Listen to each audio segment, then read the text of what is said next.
Good evening, everybody. I'm Tom McCoy. I'm the programs chair for MAW-DC, the outgoing programs chair for MAW-DC. And tonight it's my great pleasure to introduce someone I'm so happy I was finally able to have as a speaker before I soon vacate the programs chair, Greg Marley, an author and mycologist who resides and teaches mycology in the beautiful state of Maine. Greg's interest in fungi dates all the way back to 1971 when he left his native New Mexico for the verdant woods of the Northeast. He's the author of two delightful books on mushrooms, both of which I own and highly recommend: Chanterelle Dreams and Amanita Nightmares, and the second book, Mushrooms for Health, Medicinal Secrets of Northeast Mushrooms. And I will put the links to both of those books in my post-meeting email. Greg is also a mushroom identification consultant to the Northern New England Poison Control Center, the theme of tonight's talk, mushroom toxicity. And if you're a mushroom pot hunter, and of course you are because you're listening to me right now, this is a talk for you. So please join me in in giving a very warm welcome to Greg Marley. And the applause was deafening, I'm sure, in all your living rooms and dens. Thank you, Tom, for inviting me. I'm zooming in tonight from the town of Presque Isle, Maine, way up in potato growing territory in far northern Maine, where I'm doing a week of training in my other field, which is suicide prevention and mental health. So this is going to be a fun break from that. And I'm happy to be here and to talk about toxic mushrooms, in part because up in this part of the world, northern New England has had one of the most rich mushrooming years for diversity and numbers and abundance that I have ever seen in my 41 years in Maine. And I'm going to talk about that because it's been joyous and it's been problematical, so as we say. And I titled this, Foraging Enthusiasm Meets Mushroom Toxicity, because that is what we are in the midst of. I don't know what's happening down in your neck of the woods, but I have never, people have been growing interest in mushrooms incrementally for a long time. But during this pandemic and with the advent of fantastic fungi and other popular things, boom, mushrooming is mushrooming, as they say. So let's dive into this. So we're going to cover some common kind of poisoning scenarios. We're going to talk a little bit about the range of toxins and the trends that we've been seeing in New England, and some of the decision making that leads to unfortunate circumstances. Mushrooming goes back, and mushroom poisoning goes back farther than we have written record. As you can see from the comic BC, as near as I can determine, he was making some form of mushrooming chart before he died. And man has been eating mushrooms longer than we've been recording it. And so the classical disclaimer, this is not at all made as a guide to either eating or avoiding mushrooms. Boy, for me, it's a rewarding pastime, but there's some risk there. So learn your mushrooms. That's the bottom line. And I don't know about in the state of Virginia or in DC, but in Maine, we hope to get enough Morels for a Mother's Day breakfast in my home. And some years it works, and some years it's a little too cool by the second Sunday in May to have Morels. That was one year that worked. So, wild mushrooms are just the thing. Everybody loves them. It's the part of the joy is we have a new generation of young people who are taking the land. In the same way that there was a wave of city folks who went back to the land in the late 60s and early 70s. and they're interested in growing their own food and collecting their own food and making their own stuff. And so sustainably sourced food is really popular. That connection to nature is a really important thing for many people, especially during this pandemic, where at least in our neck of the woods, many people said, all right, I can't be indoors, I can't be seeing my friends, I'm getting out into nature. And so everybody wants mushrooms, and there's a competition for staying ahead of other people. And what I was never much of a Facebook fan until the pandemic. And then I started using it as a tool for spreading some education. And the main mushrooming Facebook page has gone from about 9,000 people at the beginning of this year to about 13,000 people now, and it's growing by leaps and bounds, and there's some spin-offs. So that social media is really building sites, building excitement. And it's building excitement faster than it's building skills. That's where it terrifies me. So I want to show you the photograph here is of a king bolete, that Boletes edulis group. This was probably Boletes chippewayensis up here. And we were part of a Maine Mycological Association gathering, and I found that, and I reached down and I started picking it before I noticed the mushroom that was growing butt up against it was not a bolete, but was actually a young Amanita crenulata. So always keeping your eyes open in this business is important. And I found this somewhere, and it says, oh, you really must try our poison mushroom soup, sir. It's to die for. And what we found, and it started this surge of interest in some type of mushroom forager certification program, which are then Republican governors shot down. But what we're finding, that as people have become more competitive, staying on that edge of exciting mushrooms, there were several Maine chefs who purchased mushrooms from foragers and ate them and got sick. These were not mushrooms that ever appeared on the menu of a restaurant. In both cases, there were boletes, misidentified boletes. So I worry, and if I'm somebody who's eating in a restaurant and I get sick, they say the mushroom forager needs to be certified, but I'm not going after that forager. I'm going after the restaurant owner or the market manager. So I think chefs and market managers need to be certified along with the foragers. But that's my opinion. And what I'm also seeing, I found this site, a young mushroomer in Maine kind of turned me on to this trend. So this is a guy who's making his mark by reaching out and publicizing and then doing cooking classes about eating extremely rare mushrooms. Terrifies me. So this is Tricholoma dulceolens, which is a lookalike to the matsutake, the Tricholoma magnivelare. And yet it grows with different species. It's got a different scent to it, and it's apparently edible, but it's rarely seen and positively identified. So foragers only know what they know. And sometimes they start out in a year like this when there are black trumpets that are abundant and lots of king boletes and hen of the woods that were just coming out people's ears almost. And then they keep getting more desperate in the drier years, and they make assumptions. They push the limits. And what I've been seeing is a trend. I've been answering calls from the poison centers for very actively for about 15 years and intermittently for about 20 years.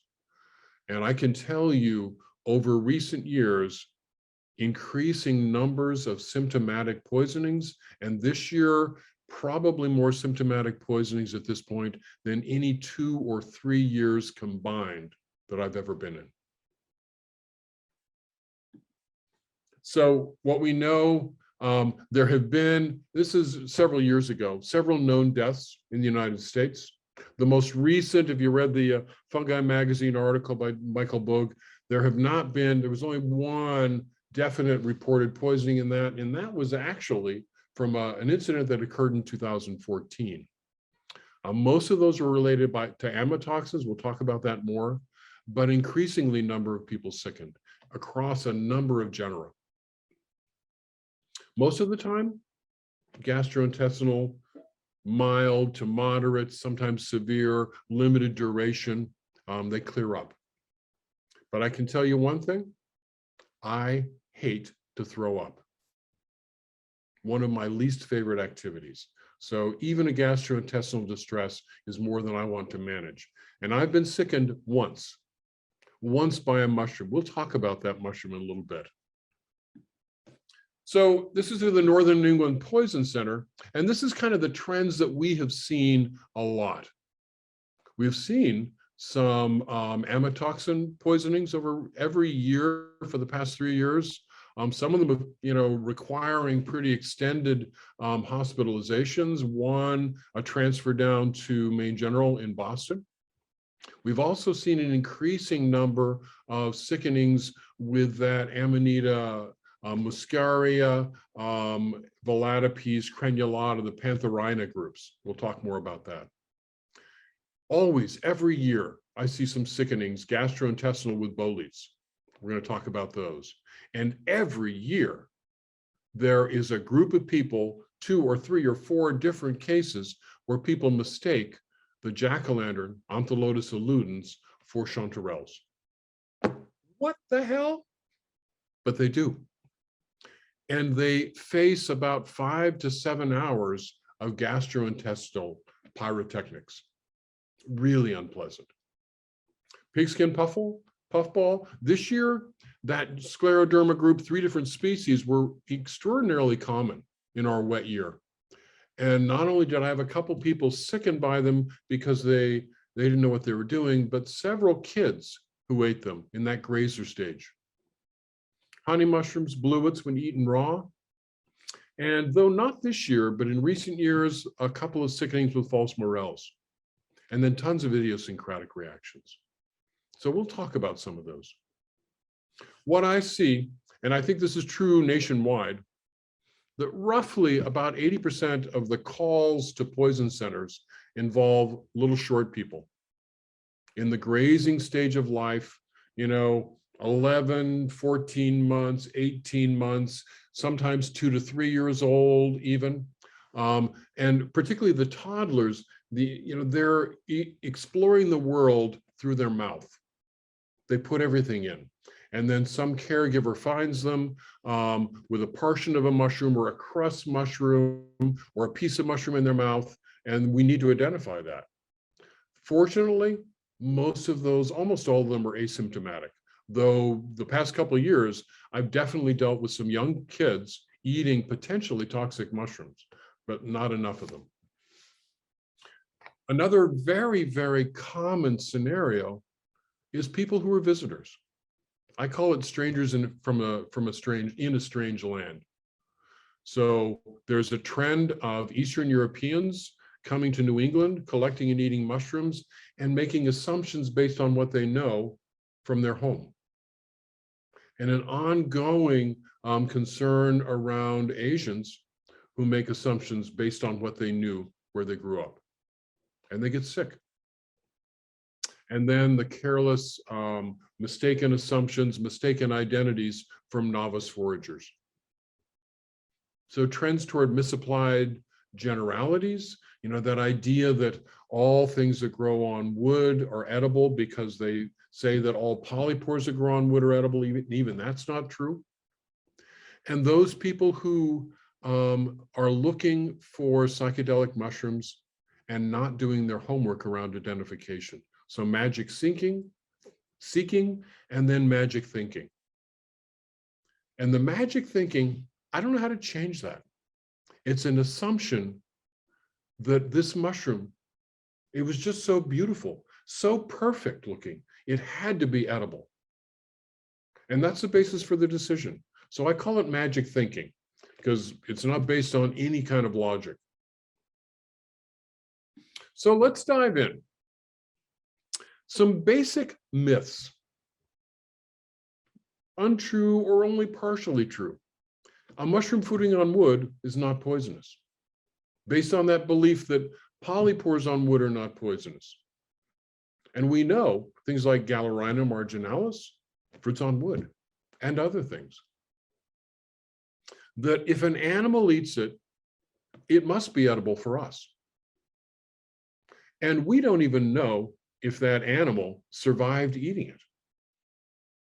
But slugs and insects are able to digest a lot of mushrooms that we don't tolerate. Some rodents are able to eat mushrooms that we don't tolerate well.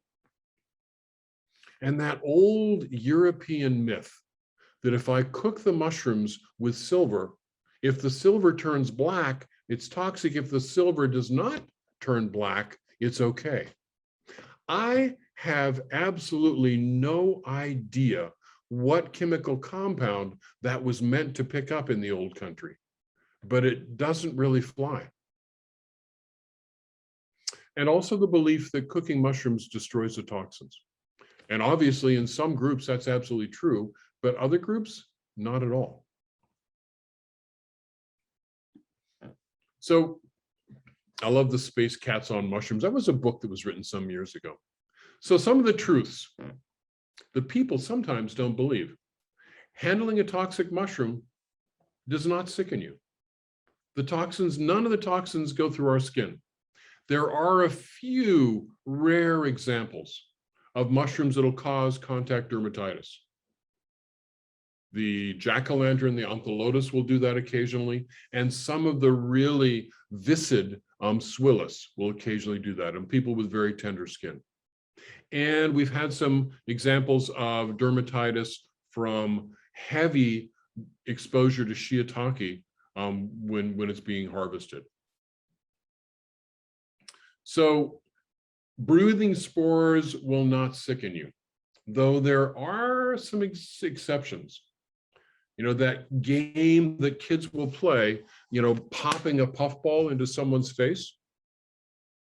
That massive dose of spores from a puffball can cause pneumonitis, so an inflammation of the lungs.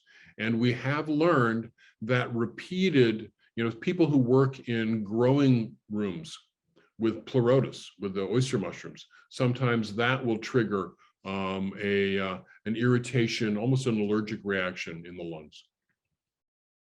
True, few mushroom poisonings are potentially fatal. In the old days, we overtreated mushroom exposures. And what we've learned through the poison centers and through treatment is that you treat the symptoms. If you're not sure, you treat the symptoms. If you think it might be amatoxin, something that can attack the liver, you would treat more aggressively. And what I have learned in my work, sometimes the first story I hear is not the whole story. So a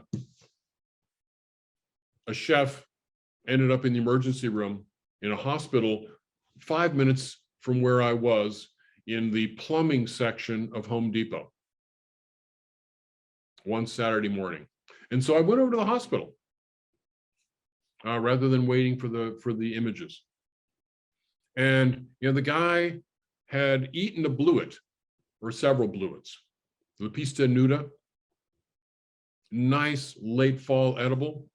And I said, you know, I wonder if this is idiosyncratic. Did you cook it? He said, of course I cooked it. And he'd also eaten a small button boletes edulis, which he'd also cooked. And yet he had these gastrointestinal symptoms which were not relenting. They sent him home. He checked back in later in the day, you know, and then 24 hours and then 36 hours later, still with this gastrointestinal stuff. But by 36 hours, he acknowledged that he had eaten that bluet raw. And if you eat Lepista nuda raw, it is quite toxic. It'll really sicken you, gastrointestinal, but it lasted for several days in him. So I've learned that from several cases. What they tell you the first go around is not always the whole story. So let's talk about the range of toxins. And I found this illustration from Kristen Huntley, the Amanita phalloides. All mushrooms are edible, but some of them, maybe only once. So let's dive in. And this is a little bit of an older classic rendition of how the mushrooms are grouped, the toxins are grouped. And we're starting class 1 are the cyclopeptides, phallotoxins, amatoxins, those cytotoxic group. And we'll talk about those separately with some of the mushrooms. Second is gyromitrin, that which the gyromitrin gets broken down in our guts into monomethylhydrazine. Very volatile, very toxic, very carcinogenic. Muscarine, which triggers that sludge, salivation, lacrimation, urination, hypomodal emesis, just crud. And we'll talk about those. Coparine, anabuse reaction in a couple mushrooms. All of the kind of isoaxols, the ibotenic acid muscimol, the Pantherine syndrome. And we'll talk about psilocybin and those related indoles and that group that have been getting so much attention recently in a positive sense. We'll talk about the gastrointestinal irritants, by far the most common and diverse group of toxins. And we'll touch on some of the learning curve that we've been getting in this country and around the world. The Quaternarius group, the orellanines, the Paxillus syndrome, which is fascinating, the poison pax, and that ongoing question of angel wings. Because this group especially says, we only know what we know, and we're still learning about toxicity in the same way we're still learning about edibility. So the really, really, really, really, really, really bad ones are the cyclopeptides, the amatoxins, and phallotoxins, responsible for likely at least 80, probably more than like 90% of the deaths attributed to mushrooms and the really serious illnesses pretty much worldwide. By all reports of people who eat them, these are very tasty mushrooms. They cook up nice, there's nice texture, nice flavor. They eat them, they enjoy them. And that toxin is not at all broken down by cooking. But you only get sick if you eat them. And what happens, this is one of the classic groups where there's a delayed onset of symptoms. Typically 6 to 8 hours. Occasionally, people will start to get sick earlier if they eat a massive amount, and sometimes later. And what the initial symptoms are, really severe GI distress, nausea, vomiting, cramps, diarrhea that's often sometimes a bit bloody. And unless they seek medical care and someone thinks to do a liver tox screen, that phase of the initial symptoms relents after about 24 hours, and they might be sent home. And then they feel, other than being washed out from 24 hours of gastrointestinal problems, they'll do okay for about 24 hours or more. And then the secondary phase of signs of kidney failure or liver failure start to set in. And without intervention, broadly, about 50% of people die. That's without good Western medical care. And about 10% of them even with good care, absent the availability of a liver transplant. And obviously the severity of the tox or of the onset is related to how much of the amatoxins or phallotoxins you take in. The mushrooms, all of the destroying angels, Amanita bisporigera, virosa, magnivalaris, that group, Amanita phalloides. And I know you guys down in your blessed part of the world have a fair amount of Amanita phalloides. We don't. It's been potentially seen once in May, but I've not seen any reports of it. I wouldn't be surprised if it comes up here, but not yet. But we do have an amazing amount of Gyromitrin marginata in the fall. And we have Canosabe, we have the little Foliotina rugosa that is, I don't know, do you see that down in your area on wood chips, if they use wood chips in paths? In our areas, I've seen, dozens or hundreds of them fruiting along a wood chip path in the late summer, early fall. And then some of the lepiotas. And some of the lepiotas contain very high concentrations of amatoxins. So here, Amanita phalloides, and it is probably has some of the highest concentrations of phallotoxins, amatoxins, estimated that even a half a cap might be enough of a dose, a lethal dose of toxins in an adult. And this is a mushroom that is natural. It's native to parts Europe and parts of Asia, and it's been naturalized in this country, initially reported in California, now common in a lot of the parts of the Midwest, as well as the mid-Atlantic states. I don't know how far south. I expect we're going to find it up into Maine soon. It's been found in New York and Connecticut. I've heard reports in Massachusetts. What we have, and I suspect you have some of it as well, is Amanita bisporigera, Amanita virosa, the destroying angel. And this is a really common mycorrhizal partner in mixed woodlands. All the time I see it, anywhere from the end of July up until about the end of September, typically. It is beautiful. This is one of those magical thinking mushrooms. There was a couple who found these growing in the woods behind their garden shed, and they were beautiful. They were pure virginal white. They just looked so perfect. They had to be edible.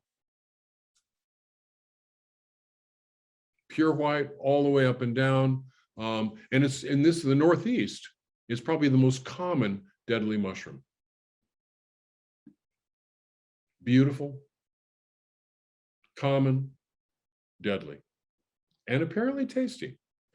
Another one that I see occasionally in Maine in areas of more sandy soil with oaks is Amanita magnifilaris, which is another form of destroying angel. It's larger, it's more robust, with this beautiful membranous partial veil and a large bulbous base that often grows in clusters when I find it. It's gorgeous. And we have found occasionally Amanita decipiens, also in sandy soil, reportedly containing pretty high amounts of the amatoxins. So it's not just one species here. It's not just 4. And I suspect you may have more than a couple of species down in your area. The what used to be called Canosabe phylaris, which has now been reclassified as Foliotina rugosa. This is one of those LBMs. And there have been cases where it has been collected and consumed by people chasing magic mushrooms, making assumptions and mistakes, because it's got a little ring. And I know some of those psilocybes have those rings, so making poor choices. But that little collar-like ring is very, very apparent. And this is a mushroom that typically is no more than about 1.5 inches in diameter. It's also something that's very easily collected by kids in the grazer stage. This year, we saw a lot of it. And then the Gyromitrin marginata, or autumnalis, as it was formerly called, in the Northeast, and I suspect even down into the mountains around you, very, very common. Mostly on hardwoods, mostly on fairly well degraded hardwoods. And we find it here as fall deepens. Summer smooths into the deeper part of fall. Again, much of a problem for those people who make assumptions that they might be a psilocybin. All right, I'm not going to talk about treatment. If you have questions about that, you can ask it. We're getting a lot better about how we manage amatoxin and phallotoxin. You know, that hyperperfusion, you know, just overwhelming the body with fluids so that the kidneys are functioning and so the kidneys don't get shut down. And then doing a lot of work with milk thistle and a few other things to help support the liver. And a lot of that we have learned from the Europeans because they do this really well. So I want to talk about a second group. And this is a group of mushrooms that are getting, what I worry about with people doing a lot more collecting and foraging and using, there is more about let's push the edges of what is edible and not. And I think this is one of those mushrooms we've done it with.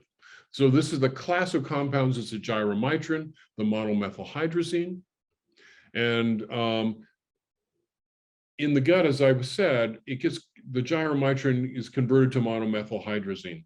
And any of you on the call who are rocket scientists know that monomethylhydrazine is commonly used as a rocket fuel. Very volatile, very carcinogenic. And this is a mushroom that's has caused a number of deaths worldwide. And yet, in Finland, they love this mushroom. I was corresponding when I wrote my second book with a food and mushrooming person from Finland, and she was defending it. She said, well, really, of the 17 people here over a 3-year period who died of mushrooming, only 4 of them were caused by this mushroom. So what you're saying is that 25% of mushroom toxicity deaths are caused by this mushroom, and you still defending it? I don't think so. So this is another delayed onset, up to 24 hours, again, vomiting, diarrhea, and then a whole lot of neurological problems. Seizures, coma, but can also involve kidney and liver damage, and some deaths. And yet, people continue eating this mushroom. And in Finland, the food safety folks require that if you sell this mushroom, you accompany that sale with safe cooking instructions that sound kind of like this. You get your mushrooms and you put them into a pot, a large pot of cold water, and you bring that up to a boil. And you let it boil for 15 minutes. And then you dump out the water and you replace it with cold water and you bring it up to a boil for another 15 minutes. And then you dump that water out and you use the mushrooms and you cook them like food. Oh, and while you're boiling it, you make sure that you're in a very, very well ventilated room, because the toxin is volatilized and inhaling it is also quite toxic. This falls into the category of why bother? And the mushrooms that it's found in, obviously the most famous is Gyromitra esculenta, the false Morel. But there's some other related gyromitras that also can carry this. There's some question about some other mushrooms. Helvelas, Verpas especially. But for us, the false Morel is much more common across much of Maine than the true Morels. Earlier overlapping season, we find it with pine here, and we've had several poisonings, but no deaths that I've known in this area. And the old-time Mainers who mushroomed refer to these as Morels. Comes in here in our area about the same time that the violets are blooming, a little earlier than the true Morels. And this is one which I know you've got much more common down in your area, in the mountainous areas.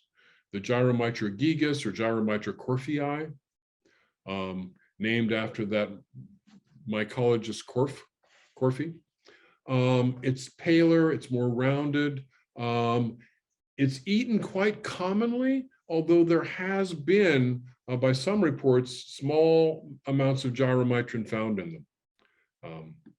But people love, so two of these pictures are the esculenta, and then the one on the bottom is the Gigas corfii. Occasionally I find them together, like in this photograph. And occasionally I find all three together: true morels, the gigas, and the esculenta. And this is a picture of them. And you can see if you cut them open, you know, we always talk about the morels being hollow, stem to stern. And that the false morels are more chambered, not fully hollow.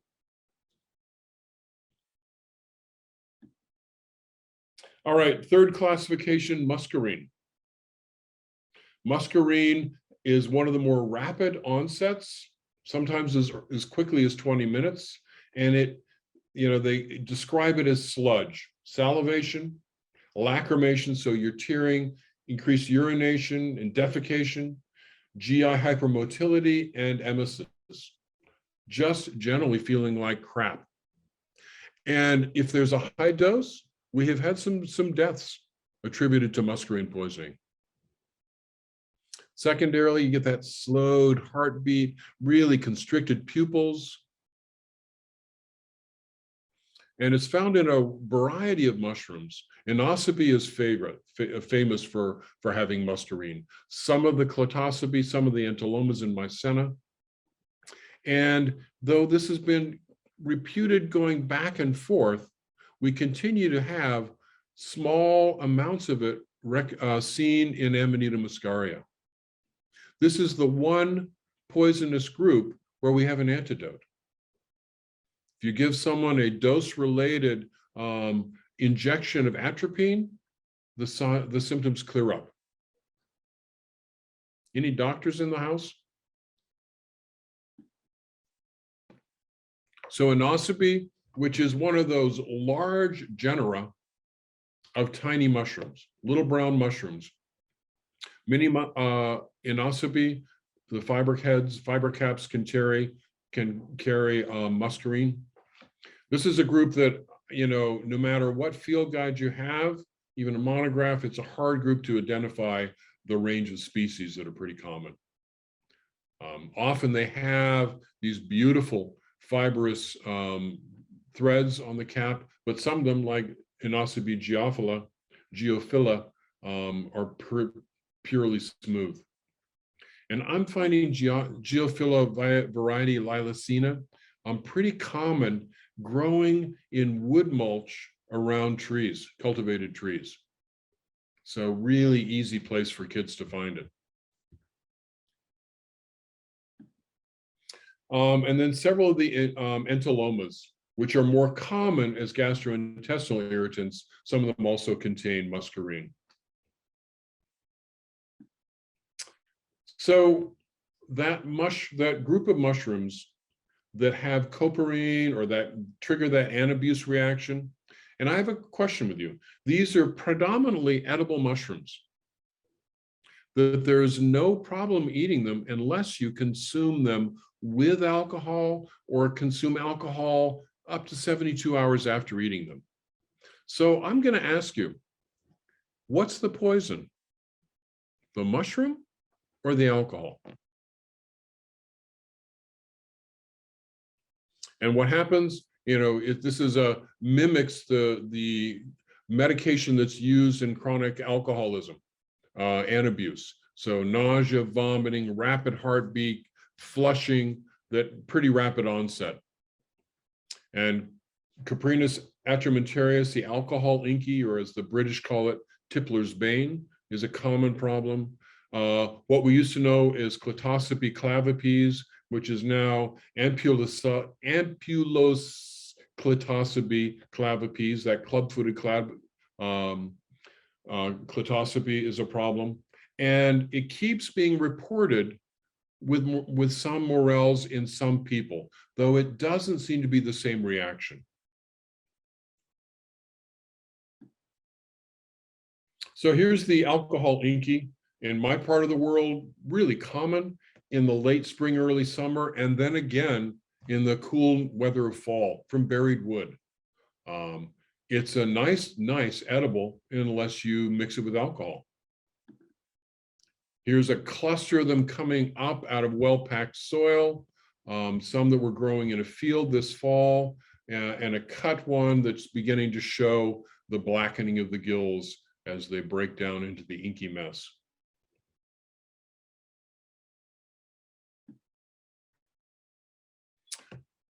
Now, the psychoactives.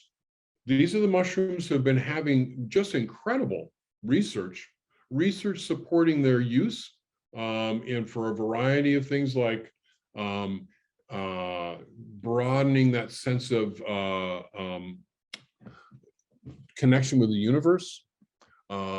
Also being good work in their use for things like anxiety, particularly around near the end of life, and depression. Some work with veterans and PTSD with this group. So what happens? Pretty rapid onset within 60 minutes, typically, euphoria, that expansiveness, heightened awareness of color perception, hallucinations, sometimes delusions, that sense of religious ecstasy. These are not a dangerous group of mushrooms typically, except for infants and toddlers. And for really young children, it can trigger a rapid increase in temperature and even trigger convulsions. So it's dangerous for infants. Gymnopolis luteus is one of the non-psilocybe mushrooms that carry it pretty commonly, but it's found in a range of species. Paniolus phoenicei, which I believe is now in a different genus, is one of the more common mushrooms that we find in the summer that kids get into, and occasionally the populations have concentrations of psilocybin and psilocybe. But Gymnopolis, many of the psilocybe species, Paniolus, a couple different species for the psilocybin. And we're going to talk about ibotenic acid muscimol separately. So the haymaker's mushroom or lawnmower's mushrooms contain it occasionally. Some of the Gymnopolis luteus contain it, sometimes in fairly high concentrations. And this is a mushroom that we find pretty commonly in the Northeast. Here's some other photographs taken of it.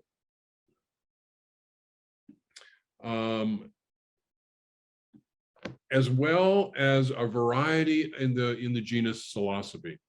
And we find the more we study this genus, the more species we identify, that it's got a very cosmopolitan distribution. This is a species I found in Maine that had never until that time been acknowledged in Maine. It's Psilocybe quebecensis, initially discovered and described from the St. Lawrence Valley up in Quebec. So you can see the telltale blue staining a little bit at the base of it. These can be challenging to identify. And what I worry about with the psilocybe, with the magic mushroom seeking people, is that sometimes they don't do their homework in terms of what they're looking for. And that's when it can be dangerous. And I also worry about people who have a high amount of anxiety already, having that anxiety-driven bad experience that can lead to some really poor behavior.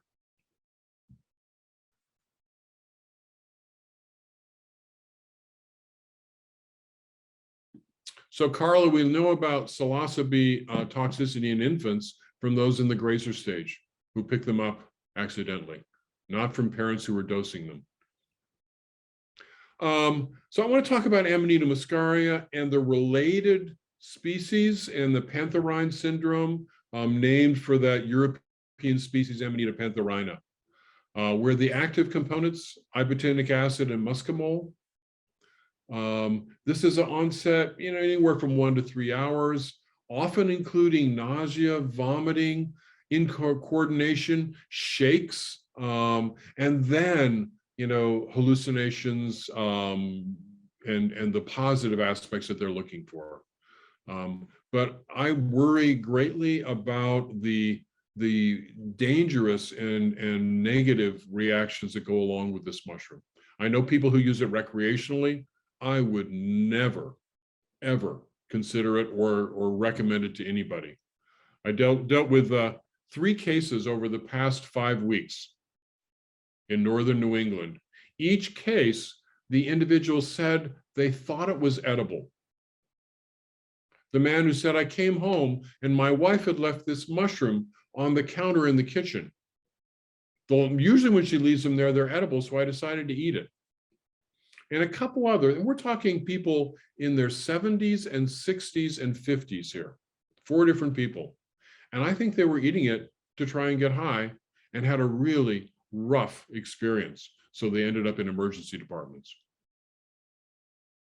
So Amanita muscaria is the famous one. Amanita volatipes and crenulata multisquamosa in our area have much higher concentrations and can be quite dangerous. So muscaria is almost ubiquitous. You find it all in temperate areas all across the world. It's being naturalized in parts of New Zealand and Australia, where they started planting pines. Fruiting commonly mid to late summer through the fall, very distinctive. And we have Amanita muscaria variety Gasawii, which is that gorgeous yellow-orange one. And in the western part of this country and in Eurasia, that bright cherry red, a couple different varieties. This is a mushroom that can be quite dangerous to dogs, and sometimes, occasionally, even cats. And please cover the ears of your cat there so he doesn't hear this. Some cats have died. So here's the range of the pictures, and I don't need to show you pictures of beautiful pictures of mushrooms. You've seen them. In the late fall, in our neck of the woods, sometimes that color deepens to a very, very deep orange. And Amanita volatipes, formerly known as Amanita Pantherine variety volatipes, and a couple others, very high concentrations. I worry about them. We had several families sickened by Amanita crenulata this summer when they were Asian families who collected them and made them into a soup. Fortunately, the cooking broke down most of the toxic components, but they still got fairly sick. A couple others. Crenulata is surprisingly common in our area, in multisquamosa the same way. And these are mushrooms, among their history, is some that we associate with Christmas. And there's a reason that Santa wears a red suit with white trim.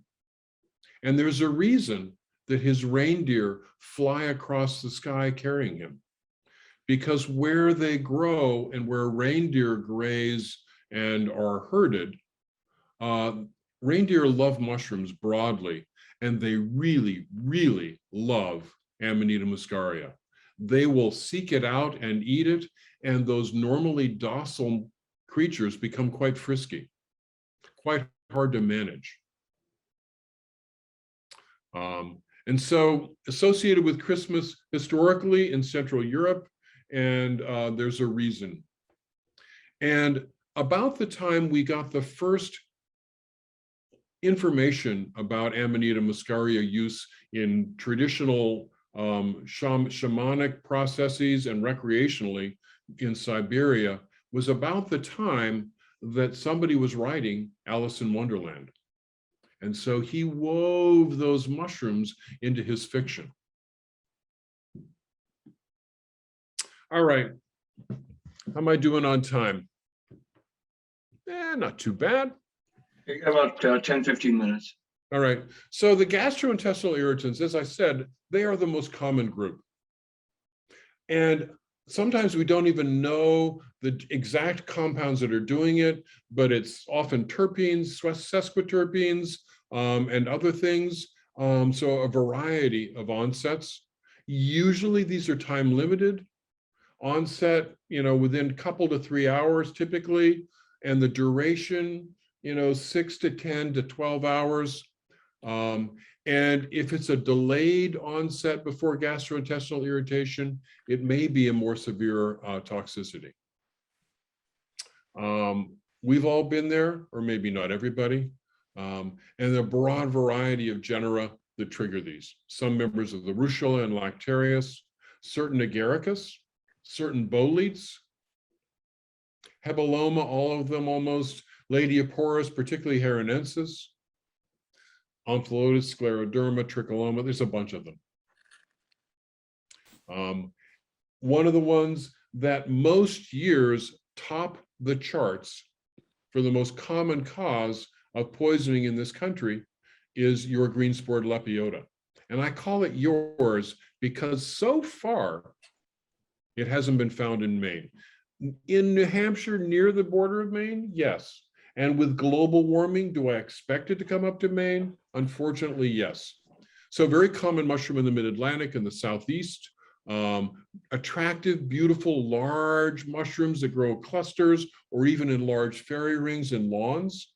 And fairly severe gastrointestinal irritant. In our area, one of the ones that's common is unfortunately the jack-o'-lantern mushroom. Beautiful, beautiful mushroom. Clusters, these cespitous clusters of 20, 30, 50, 70 mushrooms in a cluster, usually typically at the base of a large tree on the ground. Bright orange, true gills, non-forking, and they glow in the dark. And I have heard them being mistaken for honeys, but I don't know why. The color difference is so distinctly different. But with chanterelles, some people, they read the books. They talk to their friend who said, oh, think of the chanterelles that I collected. Let me show you them. And they develop this mystique around chanterelles. And they find this orangish yellow mushroom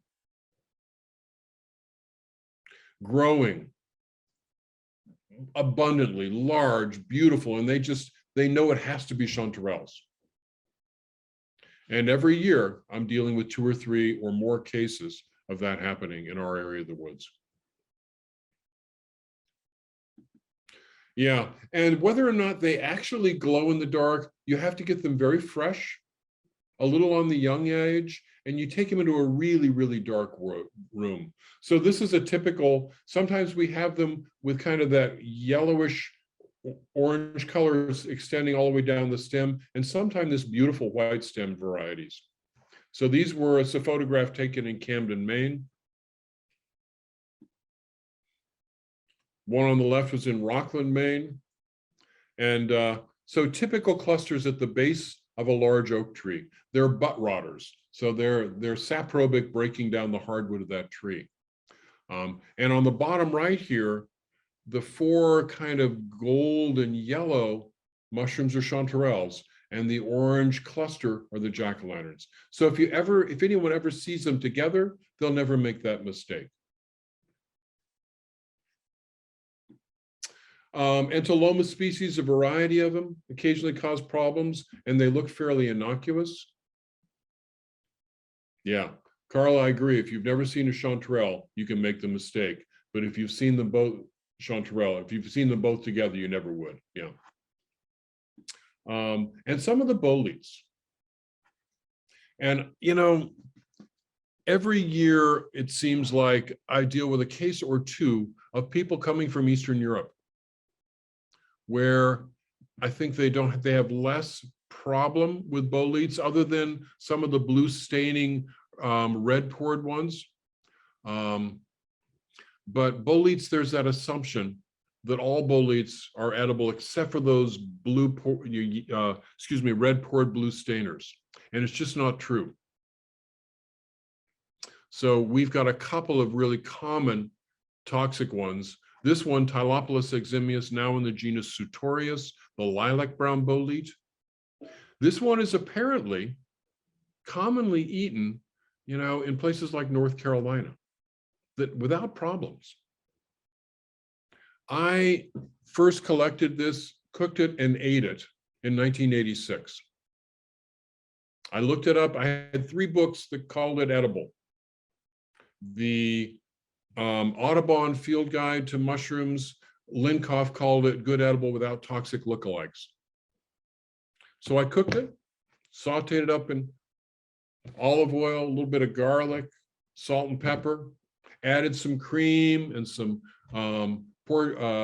Pecorino Romano cheese, had it over linguine. It was quite tasty. And about 3 hours later, I started to get sick, and I knew it had to be the mushroom. And I thought I would throw up and get better. I was sick for about 12 hours. Sick enough that my coworkers called an ambulance, which was really embarrassing.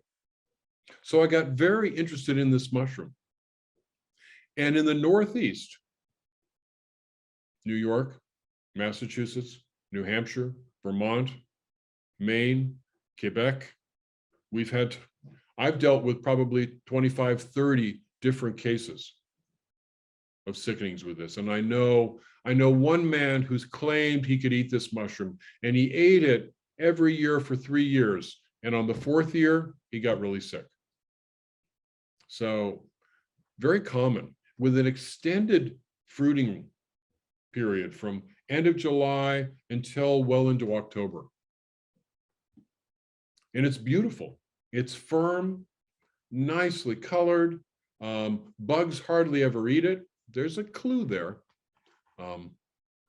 Quite toxic. So in this picture, eat the fuzzy caterpillar, don't eat the mushrooms.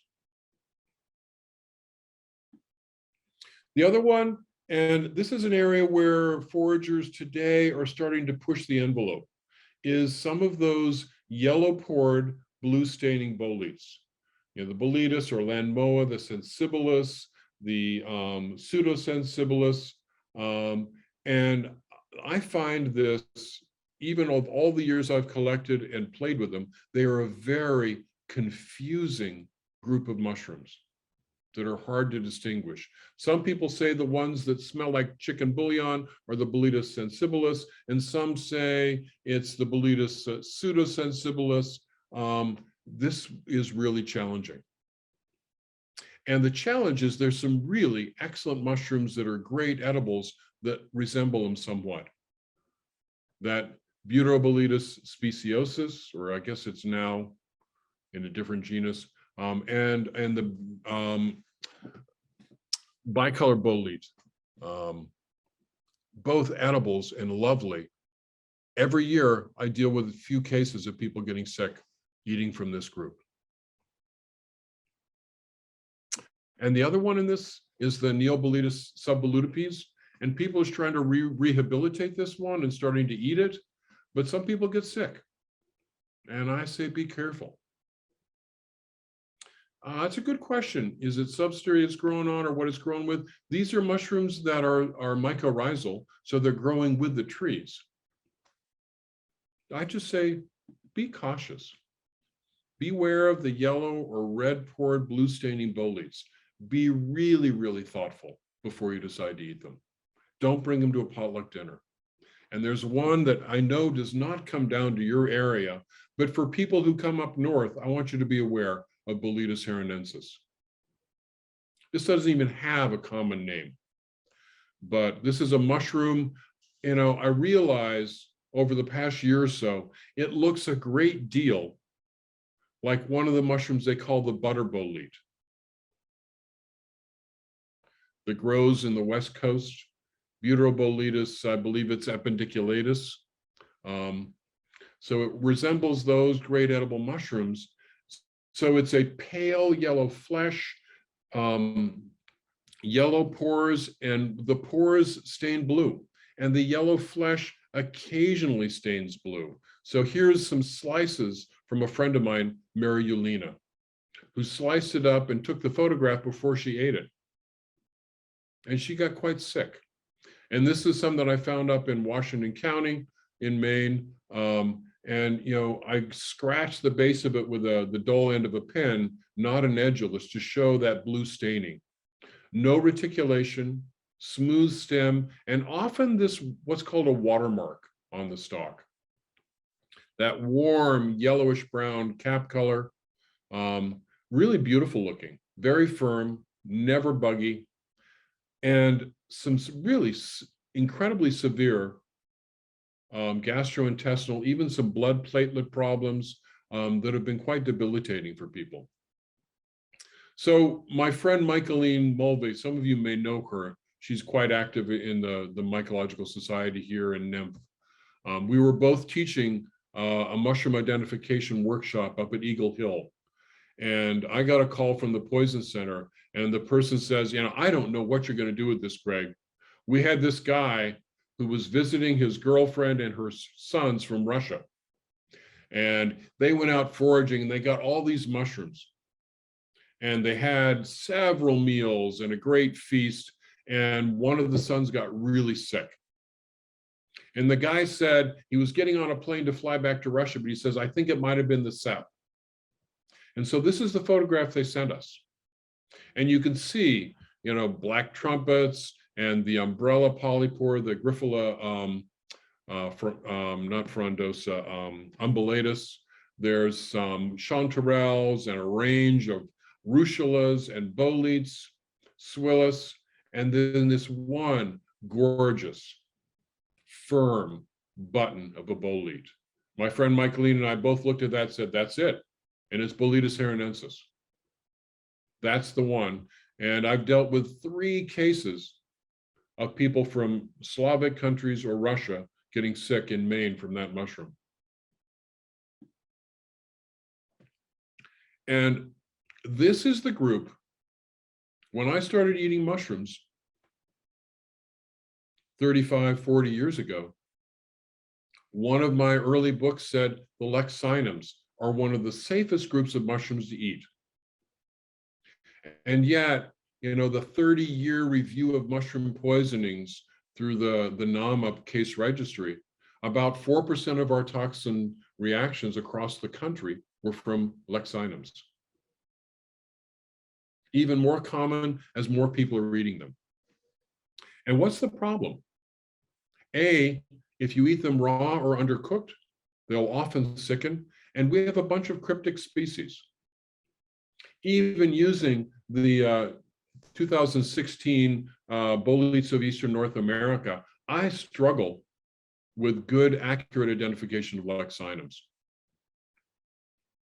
So they're definitely off my eating list. I'll deal with that. So here's just a photographs of leccinum. Bottom right here is Leccinum abellum that grows with oaks that doesn't look like any of the rest of them, and some people certainly get away with eating that. It's the orange capped, black scaber stalked ones that seem to be the confusing group.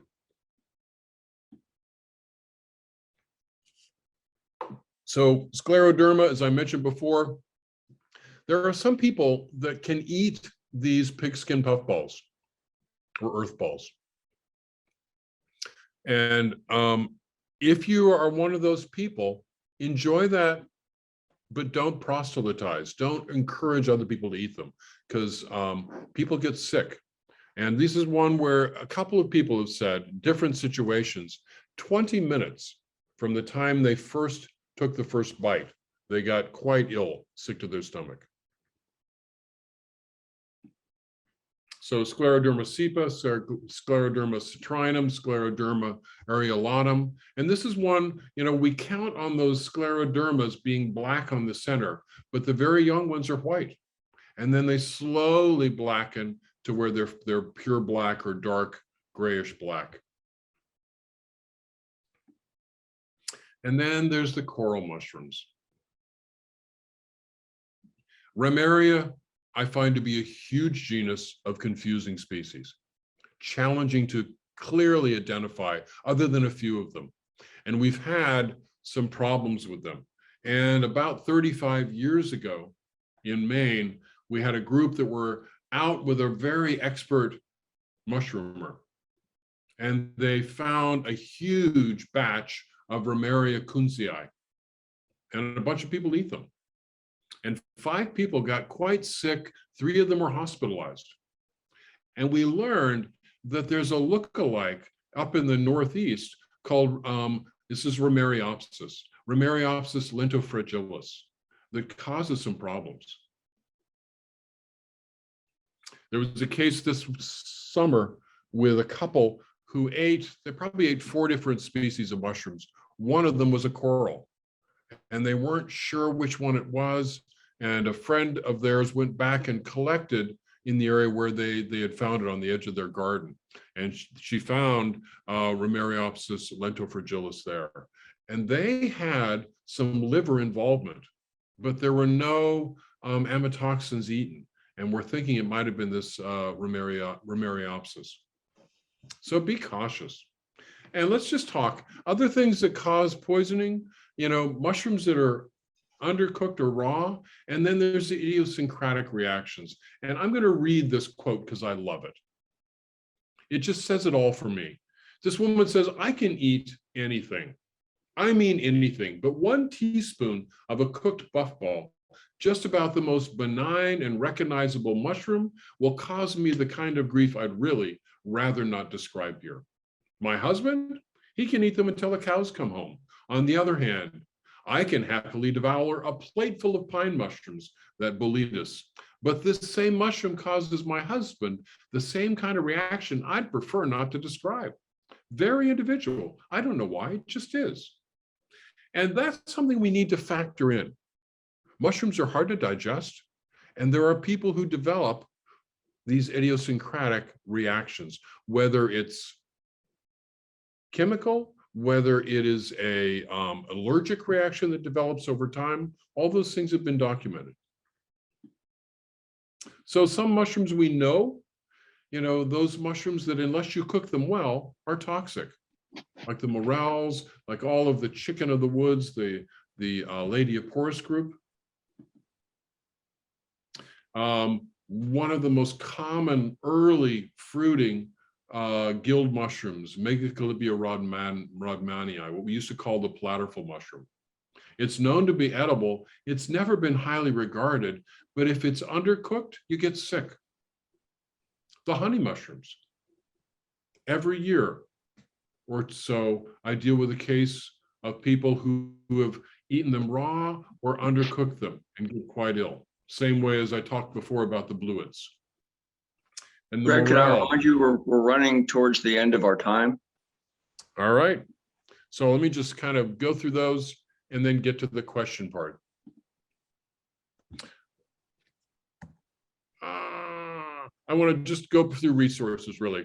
I want to talk about the Northern New England Poison Center and the Poison Center in your area. If you're ever concerned about yourself or somebody else, call them. I find them, at least the ones in our area that I work with, extraordinarily professional and easy to work with. Join a mycological association like yourselves, learn them. Learn your mushrooms and go slow. Couple resources I did for our area of the woods. This is some toxic mushrooms and the confusing lookalikes. And I want to acknowledge the books that I've written and the classes I do. And then I'm going to stop. And just one last slide. I'm going back to Rumi. Let the beauty you do, you are, be what you do. And there are 1,000 ways to kneel and kiss the earth. So any questions? I can stop sharing. Maybe. So Greg, I saw you catch a bunch of the questions in the chat as you were going along. I wrote down a couple as they went by.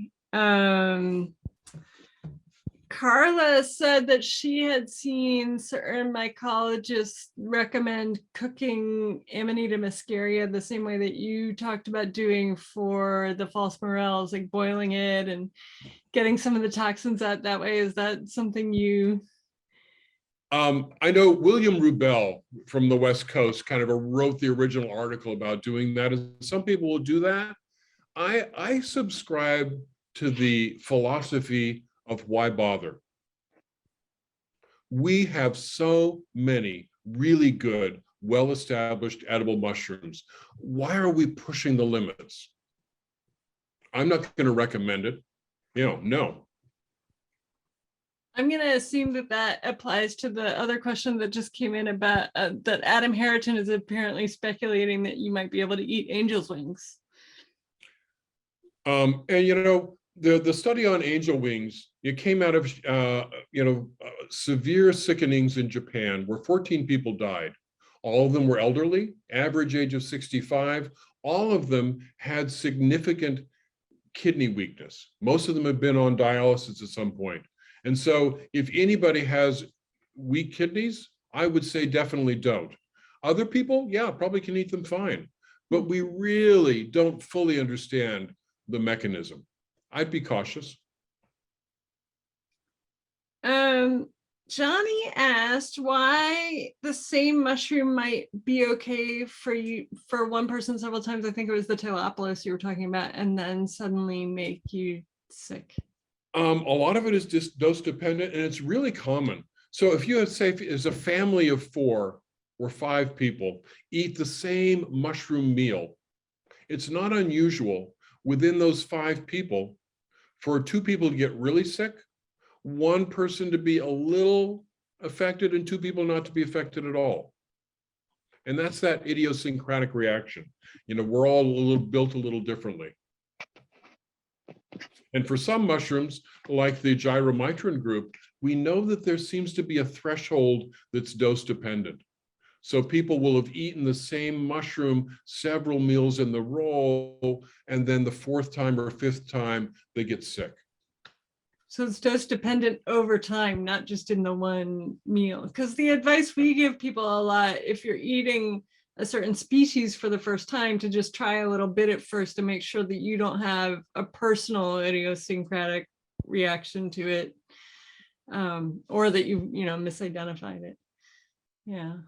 As my friend Michaeline says, I suggest you eat mushrooms no more than about the amount that can fit into the palm of your hand. Because I have a friend of mine who took a class from me years ago and got quite passionate, and she loves the black trumpets. And we had a rich black trumpet year, and she had them 2 or 3 meals a day. And after about 3 days, she developed diarrhea. And she developed diarrhea that did not relent for 10 days. Wow. So be cautious about gluttony. That word from the Bible. A question that I had from the very beginning of your presentation, you mentioned that your other work is suicide prevention. Have you ever come across cases of people intentionally eating poisonous mushrooms? Yes, usually not well thought out, but there have been some cases of people eating amatoxin mushrooms to kill themselves, in at least one case where it did result in death. Wow. It's a horrible, horrible way to die. Yeah. Yeah. And there's some fairly well documented historic cases of people being murdered by them as well. Oh, interesting. Well, Claudius famously. Yes. I remember Margaret Atwood worked it into one of her books. Why wouldn't we? So much fun. Anything else, Elizabeth? I think that's most of the things from the chat. Several people asked, are we going to get this up on YouTube? And we will put it up on the MA YouTube channel. Oh, a couple people wanted you to touch on the poison packs quickly. If you Poison packs. Such a fun story. That's one where it took us a long time to unravel it. Commonly eaten, particularly in parts of Eastern Europe. Poland is highly regarded, and yet in Poland, it's one of the more common causes of gastrointestinal problems. But that's not the real issue. People will eat that mushroom successfully, and then they eat it and they get a little reaction. And that reaction is the development of an antibody response. And so if you eat it then again, you can have a massive anaphylactic reaction that causes death. It'll really cause lysis of your red blood cells. And we didn't learn about that until a fairly well-known German mycologist died after eating the mushrooms. But that wasn't really, we didn't really unravel that until the late 1970s. And someone's asking about wood lovers paralysis. Have you heard of this? No. Not by that name? Okay. Fair enough. Don't eat wood. I'd be making it up. No. I'm intrigued though. Oh, and John Harper had mentioned, you talked about Gymnopolis luteus. I think in this area we see spectabilis a little bit more. Yeah, look under the taxonomy. What's spectabilis, what's luteus? There's been some confusion in that group, and I'm not going to pretend to be an expert. I just know after a long time in our area, what we see more commonly is luteus here. Okay. And we often revert to the work of some of the great mycologists up in Quebec, and some of the work they're doing to unravel some taxonomic webs. Apparently the paralysis is a psilocybin thing. Someone has posted an article in the chat that we can all check out later. Good, I will. Well, this has been great. Thank you so much. All right, well, thank you, Greg. Y'all got the full blast of why you should be careful whenever you eat mushrooms. So I guess we'll close it for tonight. So again, thank you, Greg, very much. Let me answer one more question. Tom, the question about consuming urine, the problematic compounds in the Amanita muscaria, you don't have to worry about them if you're drinking the urine of someone who's consumed the mushroom, because there it is pure ibotenic acid. So you go for it, girl. I mean, boy, you go for it. So there you go. The closing words are drink urine.